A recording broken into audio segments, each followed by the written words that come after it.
Cette deuxième vidéo fait suite à celle qui a parlé de la vie familiale de Joseph.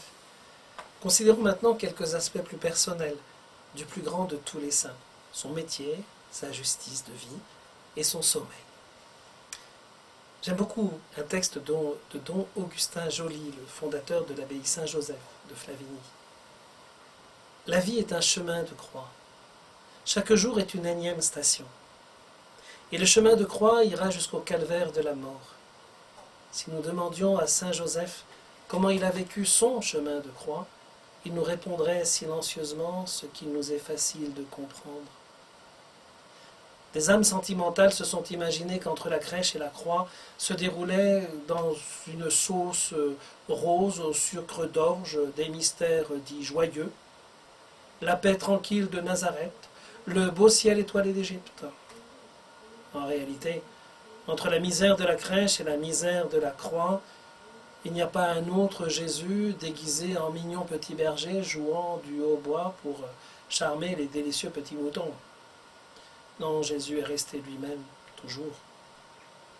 La douloureuse fuite en Égypte, l'esclavage sous un contremaître sauvage sur les bords du Nil, la misère, les premiers mots où Jésus mélangeait l'araméen et l'égyptien, les jalousies, les coups, l'exploitation, la faim, la chaleur, l'esclavage, si bien que l'ange est obligé de les faire s'enfuir de nuit vers Nazareth, comme les Hébreux avaient fui en hâte l'Égypte maudite. Puis l'enfance à Nazareth, les méchants camarades, les coups, le sang, la jalousie, la haine, l'exploitation de l'innocence et de la bonté. Puis le travail dur, les poutres lourdes, entrant dans le creux de l'épaule, le soleil terrible sur les toitures, travail mal payé. On exploite l'innocence, toujours la énième station du chemin de croix ininterrompu. Toute la vie de Jésus n'a été qu'un long calvaire. Et vous cherchez le repos et la joie? Vous vous trompez lamentablement. Cependant, chaque goutte de sueur ou de sang, chaque pas sur le chemin de la croix est une marche de victoire. Déjà, du ciel, on aperçoit l'aube briller et resplendir. Personne ne peut nous empêcher de nous convertir et de devenir un saint, et ce sont les saints qui mènent le monde.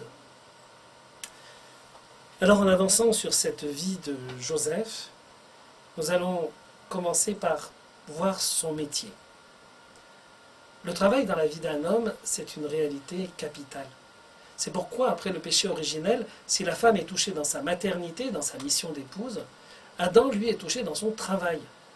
Dieu dit à l'homme, parce que tu as écouté la voix de ta femme et que tu as mangé de l'arbre dont je t'avais interdit de manger, maudit soit le sol à cause de toi, à force de peine, tu en tireras subsistance tous les jours de ta vie.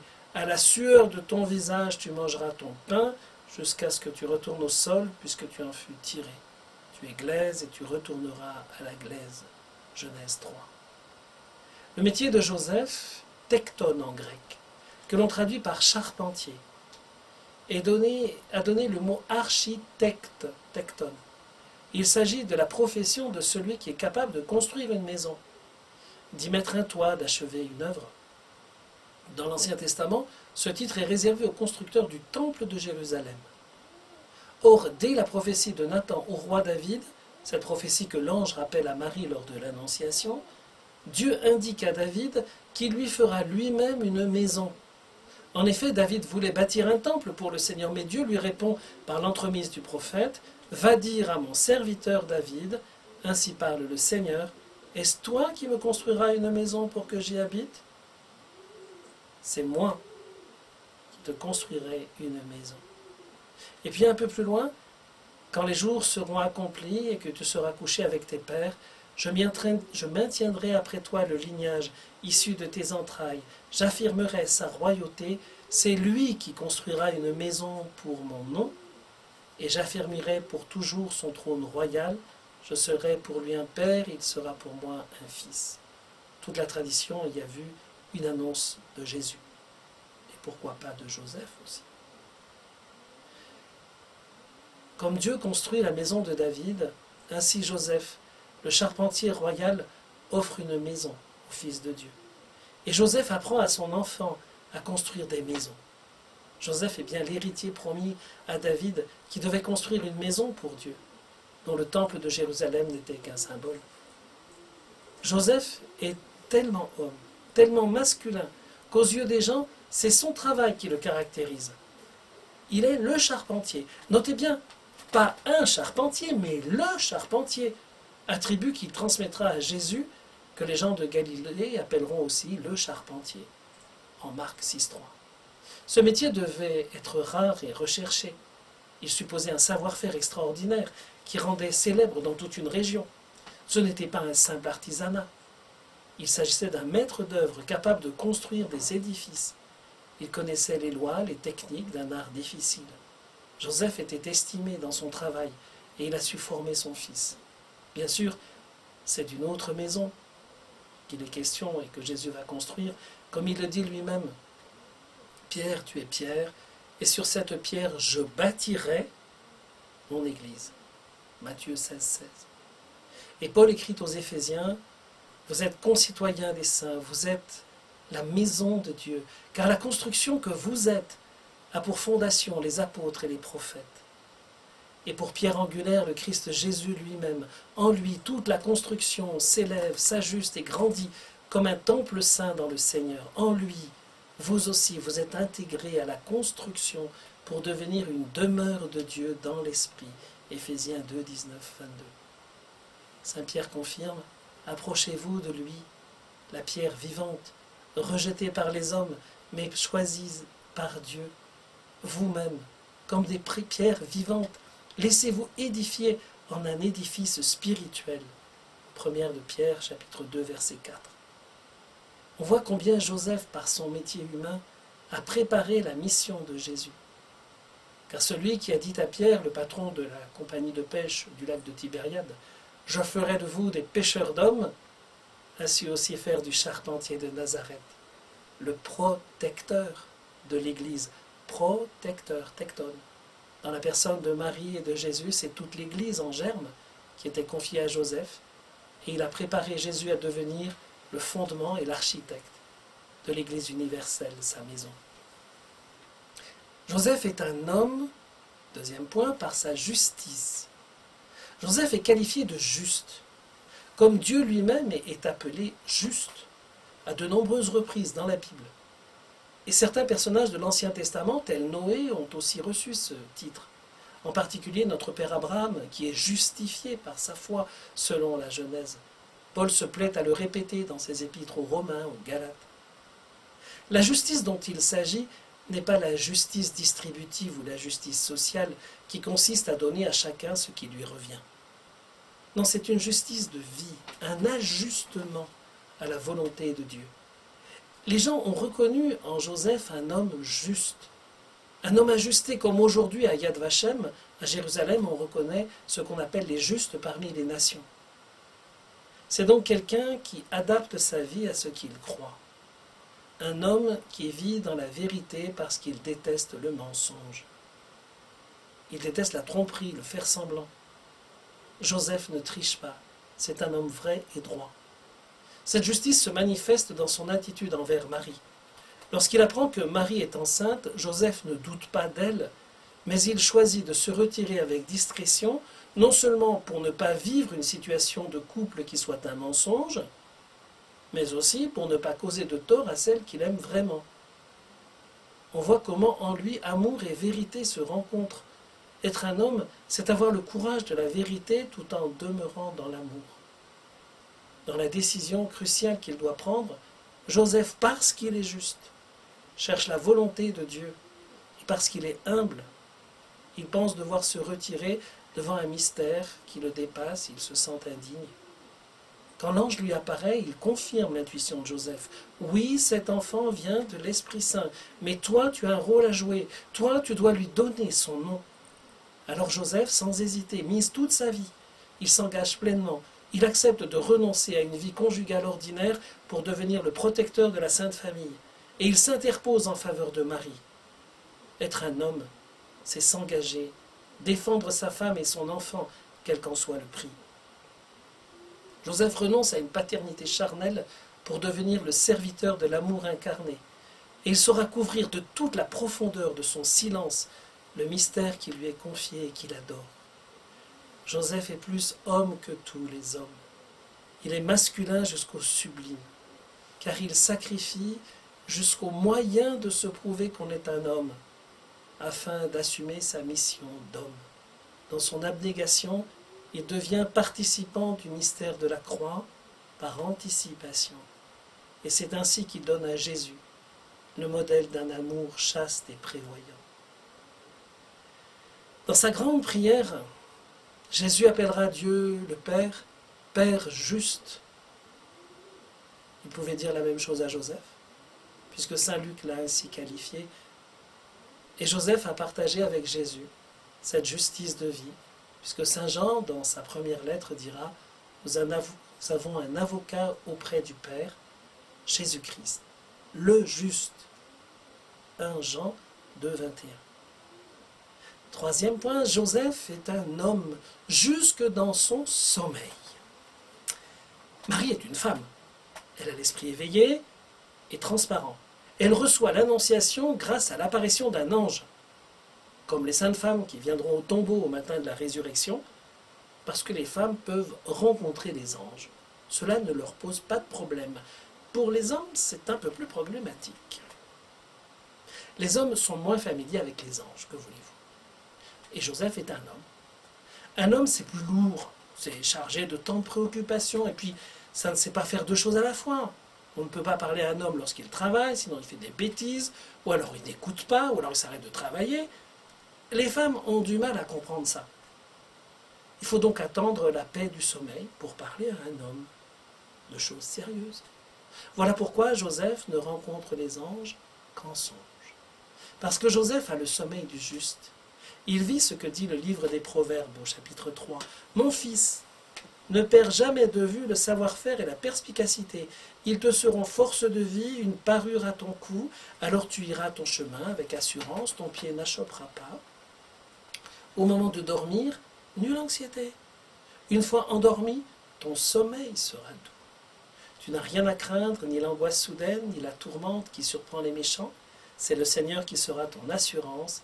Il gardera ton pied des embûches. » Et le psaume 3 murmure « Moi je me couche et je dors, je m'éveille, le Seigneur est mon soutien. » Et le psaume 4 continue « Dans la paix, moi aussi je me couche et je dors, car tu me donnes d'habiter, Seigneur, seul, dans la confiance. » On se souvient que Jésus aussi dormait dans la barque au milieu de la tempête. Ce sommeil n'est donc pas une fuite des responsabilités, mais une disposition de l'âme à écouter Dieu. Et c'est justement dans cet état paisible que Joseph reçoit les indications pour sa mission. 4 songes nous sont rapportés par Matthieu. Le premier, c'est celui de l'annonciation à Joseph. Le deuxième, celui de la fuite en Égypte. Le troisième invite à rentrer en Palestine. Et le quatrième renvoie vers Nazareth. Dans ces moments paisibles où l'intellect se tait enfin, où l'homme n'est plus troublé par ses raisonnements, il est disponible à la voix divine. Et Joseph réagit comme un soldat, avec une obéissance immédiate, une détermination sans faille. Ce sont là des qualités qui devraient être masculines. Courage, force, obéissance, détermination. Joseph ne pense jamais à lui-même. Il ne voit que le bien de la mère et de l'enfant. Il se sacrifie pour sa famille autant que pour obéir à Dieu. Ses propres soucis, ses opinions et ses efforts ne comptent pas. Il s'agit seulement d'assurer la vie et le bonheur de ceux qui lui sont confiés. Et c'est cela, être un homme. La joie masculine, c'est d'assumer ses responsabilités, c'est de faire bien, c'est d'être un chevalier qui sert et qui protège. On peut noter la force des expressions qui montrent que Joseph assume ses responsabilités, qu'il prend tout sur lui. Lors de l'annonciation, il prie chez lui son épouse. Lors de la fuite en Égypte, il prie l'enfant et sa mère. Et de nouveau, lors du retour d'Égypte, il prie l'enfant et sa mère. C'est le verbe qu'utilise le 4e évangile en parlant du disciple que Jésus aimait. Jean, c'est ce qu'il fait. Il prie Marie chez lui. Il y a donc une sorte de connaturalité entre Joseph et l'apôtre Jean. Jean fait et nous invite à faire ce que Joseph a fait. Ces deux êtres ont consacré leur vie à Marie. Ils étaient tous les deux proches du cœur du Christ. Après la dernière apparition de l'ange, Joseph se retira et vint s'établir dans une ville appelée Nazareth pour que s'accomplît l'oracle des prophètes. Dans l'évangile de Matthieu, c'est ainsi que Joseph termine sa mission. Il disparaît ensuite. Joseph accomplit tous les oracles des prophètes car il est le responsable par excellence. Il assume ses responsabilités jusqu'au bout. Mais pour cela, il lui faut sans cesse être attentif à la voix divine qui lui parle en songe. Dans le silence de la nuit, Joseph écoute. Il accomplit à la lettre la prière de tout juif. Écoute Israël. Le Seigneur notre Dieu est l'unique. Tu aimeras le Seigneur ton Dieu de tout ton cœur, de toute ton âme, de toute ta force. Ces paroles que je te donne aujourd'hui resteront dans ton cœur. Tu les rediras à tes fils, tu les répéteras sans cesse, à la maison ou en voyage, que tu sois couché ou que tu sois levé. Dans l'Ancien Testament, le patriarche Joseph aussi était appelé l'homme des songes. C'est bien grâce à cela qu'il est devenu vice-roi d'Égypte et qu'il a sauvé le monde entier à son époque. De même, Joseph le juste a su être l'homme des songes. Et c'est pourquoi le Père éternel a pu lui confier l'administration de tous ses biens. La Vierge Immaculée, le Fils éternel et maintenant l'Église. C'est lui le protecteur qui veille sur le corps du Christ. Et s'il paraît parfois dormir, c'est pour être davantage attentif à la voix de Dieu. Lorsqu'il se lèvera, immédiatement il obéira avec courage et détermination. Laissez-moi finir par un autre texte de Don Augustin Marie, fondateur de l'abbaye Saint-Joseph de Clerval. Sommeil de Saint-Joseph. Presque toutes les fois où il est question de lui dans l'Évangile, c'est pour nous apprendre qu'il dormait. Il venait d'apprendre l'énigme de Marie enceinte, il dormait. Les mages étaient venus faire la grande fête autour de l'enfant Jésus, dans la misère de l'Égypte ensuite, il dormait. Il apprend que le terrible Archélaüs règne sur la Judée, il dort. Rien ne le trouble, rien ne l'empêche de dormir. J'allais dire, au contraire, c'est vraiment le saint des temps modernes. C'est le plus plaisant des saints. Bien avant Saint Grignon de Montfort, il avait inventé la dévotion à Marie. Bien avant Sainte Marguerite Marie, il avait senti battre sous ses doigts, sous les côtes du petit Jésus, son cœur infini d'amour. Ce n'est pas un anachronisme de vivre à Nazareth. Avec lui, nous pouvons y être par notre seule volonté si nous le voulons bien. Occupons-nous de Jésus, de Marie, de Joseph à Nazareth. Laissons-les s'occuper de ce que nous appelons, en pauvres grands enfants que nous sommes, nos affaires. Ainsi la vie se passera dans un travail modéré, ne cherchant pas anxieusement des résultats, ni que collent des morceaux incollables, nous moquant éperdument de l'avenir et du passé pour jouir de la béatitude du présent, dans la douce et légère croix de l'instant actuel. Il dormait. Il y a de quoi stupéfier nos intelligences si riches de calculs faux. Il dormait. Eh bien, dormons donc avec lui. In pace inidissum dormiam et requiescam. C'est ce qu'on dit au complet du soir. En paix, je me couche et je repose. Les légions romaines faisaient l'impetus contre les barbares. Virgile se cassait la tête à rimer. Hérode, on n'en parle pas. Augustidem, mais lui, Saint Joseph, il dormait. Ah, c'est délicieux.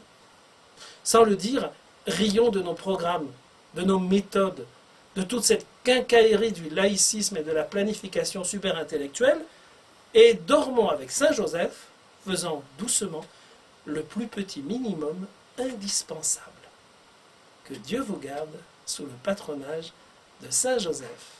Et allez relire les belles pages de Thérèse d'Avila, qui a confié sa vie à Saint Joseph et qui a fait de lui le patron de la vie intérieure, de la vie spirituelle.